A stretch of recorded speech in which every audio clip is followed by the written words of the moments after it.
Assalamualaikum warahmatullahi wabarakatuh. Perkenalkan, nama saya Muhammad Nail Fadilah Rasya dari kelas 9E, nomor absen 21.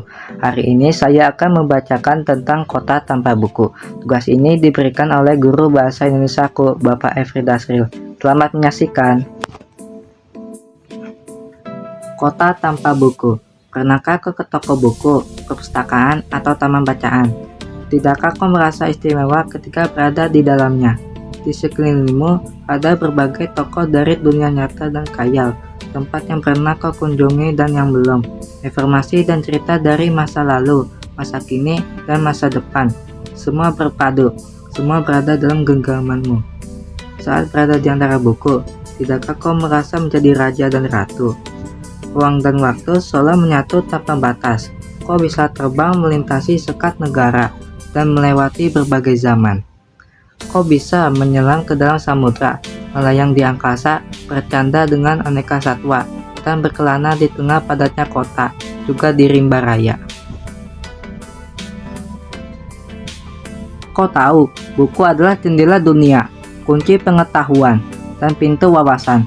Muhammad Hatta sang proklamator berkata, "Aku rela di penjara, asalkan bersama buku, karena dengan buku, aku bebas."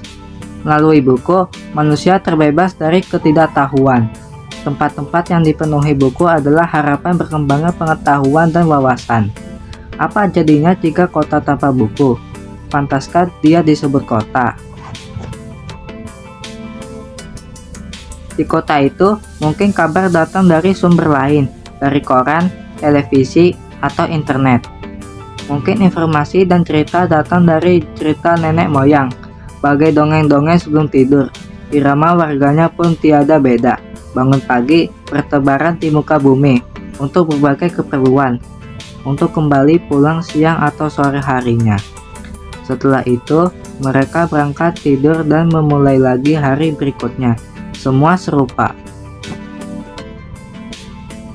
Di kota itu, mungkin ada bangunan bernama perpustakaan. Di dalamnya, buku-buku berderet dalam rak yang tak terjamah. Tiada tangan meraih dan membuka halaman demi halaman dengan sukacita. Mungkin juga ada tumpukan buku di sudut-sudut sekolah yang sepi dan berdebu. Jarang dikunjungi, jarang dibaca. Buku-buku di sana teronggok tanpa nyawa. Bagaimana dengan kotamu? Mungkin kau tinggal di tengah kota yang megah, atau di gang sempit, di desa terpencil, di sisi pesisir, atau di kaki gunung. Adakah perpustakaan, taman bacaan, atau toko buku di dekat rumahmu?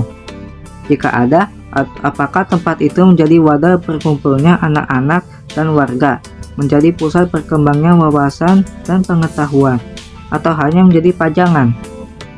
Maukah kau menjadi orang yang menghidupkannya? Kau bisa mengunjunginya atau mengajak teman-teman membaca dan berbagi cerita di sana. Jadikanlah tempat itu sumber kegembiraan dan pengetahuan. Jika tempat itu belum ada, maukah kau menjadi orang yang mulai menghadirkannya? Kau bisa memulainya dari sebuah sudut di teras rumahmu. Ajak teman-temanmu memulai langkah baru. Jangan biarkan waktu berlalu tanpa buku. Siapapun dirimu, bersahabatlah dengan buku. Dia akan menjadi teman setiamu sepanjang waktu. Sekian tugas dari saya. Assalamualaikum warahmatullahi wabarakatuh. Tamatnya sudah, akhir sekali.